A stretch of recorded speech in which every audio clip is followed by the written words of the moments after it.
क्या आपने कभी ऐसी जगह देखी है जहाँ इतिहास, कला और अध्यात्म एक साथ सांस लेते हो, जहाँ पत्थरों में सिर्फ नक्काशी नहीं बल्कि 2000 साल पुरानी कहानियाँ दबी हो।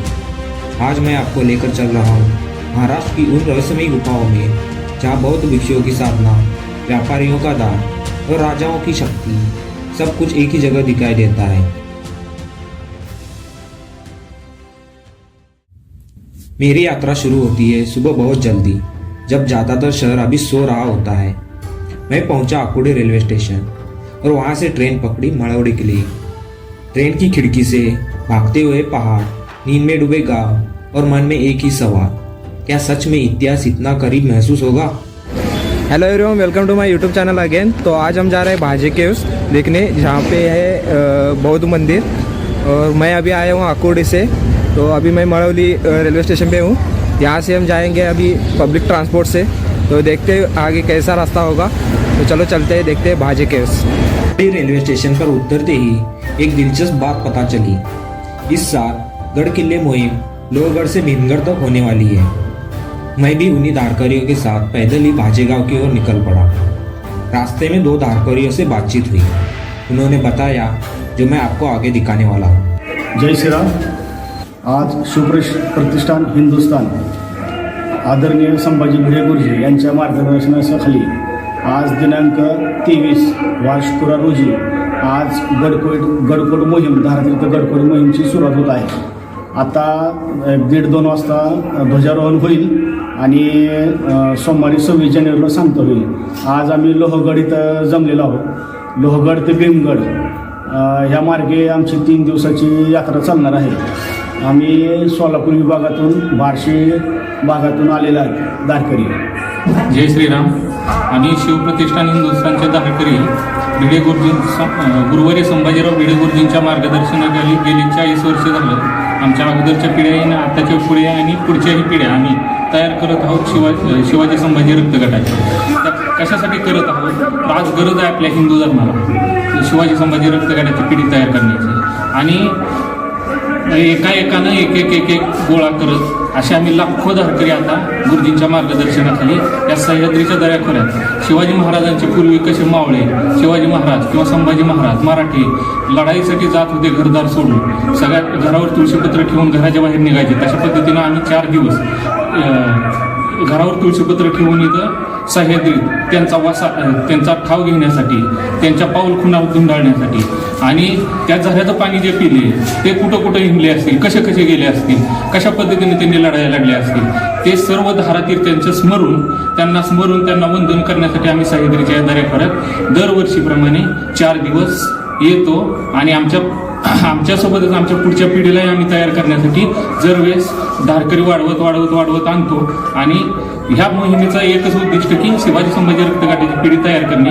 दुसरं, आपलं शरीर जे वाईट पाककृत्याला जी आपली तरुण पिढी लागली होती हिंदूची, ती पापकृत्यापासून परावृत्त करून त्यांना पहिल्यांदाच शपथ घ्यायला सांगितली जाते की कुठलंही व्यसन करणार नाही। याच्यापासून सुरुवात केली जाते आणि सर्व व्यसनांपासून दूर करून मनानं, मनगटानं आणि शरीरानं मजबूत करण्यासाठी धारातीर्थ गडकोट मोहीम आपली इथं आयोजित केली जाते दरवर्षी प्रतिष्ठानतर्फे। स्वखर्चानं महाराष्ट्रच नाही तर आता गेल्या 5 वर्षापासून महाराष्ट्राच्या बाहेरचे, गेल्या वर्षी तर 7 ते 8 राज्यांमधले धारकरी हे गडकोट मोहिमेला हजर असतात, स्वखर्चाने येतात। सगळे आपले काम, धंदा, नोकरी सोडून गुरुजींचे धारकरी जे मिलिटरीमध्ये भरती झालेले आहेत किंवा कुठल्याही शासकीय पदावरती असतील, ते सुद्धा 4 दिवसांच्या मोहिमेसाठी परदेशात असतील, ऑस्ट्रेलिया असतील, इंग्लंड असतील, अमेरिकेपासून फक्त धारातीर्थ गडकोट मोहिमेसाठी भारतात पाऊल टाकतात आणि नंतर कुटुंबाकडे जातात। पहिल्यांदा सह्याद्रीत येतात, शिवाजी संभाजी महाराजांना, त्यांच्या मावळ्यांना,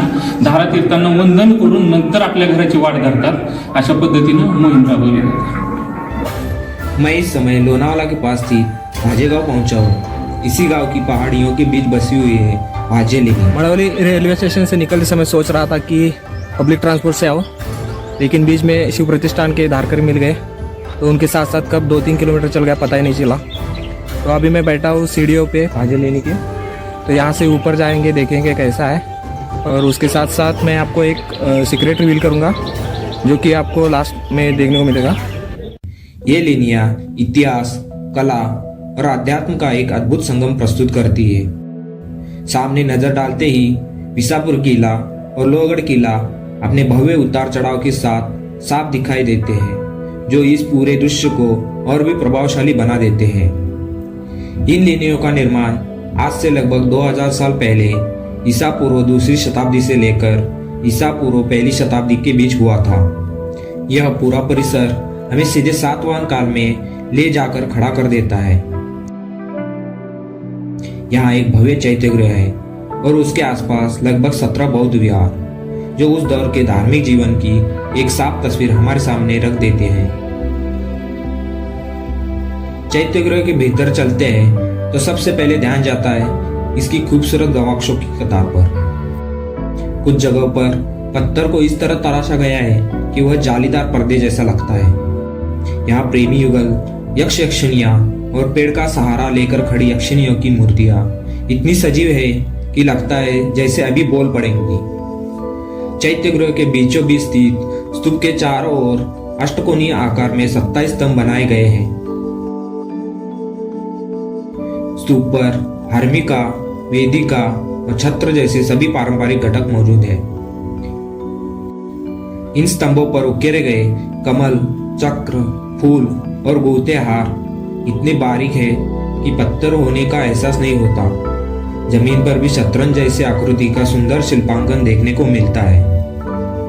अब यहाँ एक ऐसी बात है जो सच में चौंका देती है। इस चैत्यगृह की मूल छत आज भी टीक की लकड़ी से बनी हुई है और वो भी पूरी तरह सुरक्षित। इन लकड़ी की तलों पर ब्राह्मी लिपि के शिलालेख आज भी पढ़े जा सकते हैं। इतिहास बताता है कि उस समय सातवाहन साम्राज्य और रोमन साम्राज्य के बीच व्यापारिक संबंध थे, इसलिए यहाँ के स्तंभों और नक्काशियों में ग्रीक रोमन स्थापत्य शैली की झलक साफ महसूस होती है।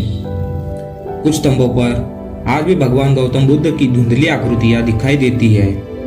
दीवारों और छत पर मौजूद प्राकृतिक नारंगी रंग इन लेनियों की प्राचीनता का जीवन प्रमाण है। इतना ही नहीं, यहाँ जल संग्रह के लिए बनाई गई प्राचीन जलवाहिनियां और टंकियां भी मौजूद है। चैत्यगृह के बाहर आते ही हमें दिखाई देते हैं बौद्ध विहार। ये वही स्थान है जहाँ भिक्षु निवास करते थे, जबकि चैत्यगृह सभी के लिए प्रार्थना स्थल हुआ करता था। एक विहार के प्रवेश द्वार पर लिखा शिलालेख खास ध्यान खींचता है। आगे बढ़ते ही छोटे छोटे स्तूपों का एक सुंदर समूह दिखाई देता है। अंदर 5 और बाहर 9 स्तूप है। पूरी संरचना में एक अद्भुत संतुलन नजर आता है। हर स्तूप पर की गई नक्काशी बेहद साफ है, खास तौर पर ऊपरी हिस्से पर बने गोलाकार अलंकरण और धार्मिक प्रतीक। हमारी यात्रा समाप्त होती है आखिरी मंदिर के पास, जहाँ जालीनुमा खिड़कियां, सुंदर कमानें और अद्भुत शिल्पकला देखने को मिलती है। मुख्य प्रवेश द्वार के बाहर सूर्यदेव अपनी 2 पत्नियां संज्ञा और छाया के साथ रथ पर सवार दिखाई देते हैं। 4 घोड़ों से खींचता यह रथ अत्यंत प्रभावशाली लगता है। रथ के नीचे बने आकृति को राहु का प्रतीक माना जाता है, जो अच्छे और बुरे के संघर्ष को दर्शाती है। यही इंद्रदेव को ऐरावत हाथी पर सवार दिखाया गया है। और याद है वीडियो की शुरुआत में मैंने जो सीक्रेट फैक्ट बताया था, वो यहीं पर है।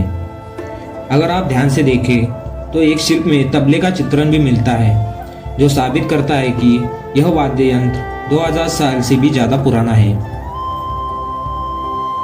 इन लेनियों की नक्काशी में पशु पक्षी, हाथी, विभिन्न जीव जंतु, सजावटी अलंकार और धार्मिक प्रतीक अद्भुत कौशल के साथ उकेरे गए हैं। अभी मैं लेनी के लास्ट स्पॉट पे खड़ा हूँ, जहाँ पे आपको पीछे एक वाटरफॉल दिखाई देता है। तो बारिश के दिनों में आपको अच्छा खासा व्यू मिल सकता है यहाँ। तो इसी के साथ साथ अभी हम हमारा शूट ख़त्म करते हैं। मिलते हैं नेक्स्ट वीडियो में। वीडियो अच्छा लगा तो लाइक करो, शेयर करो।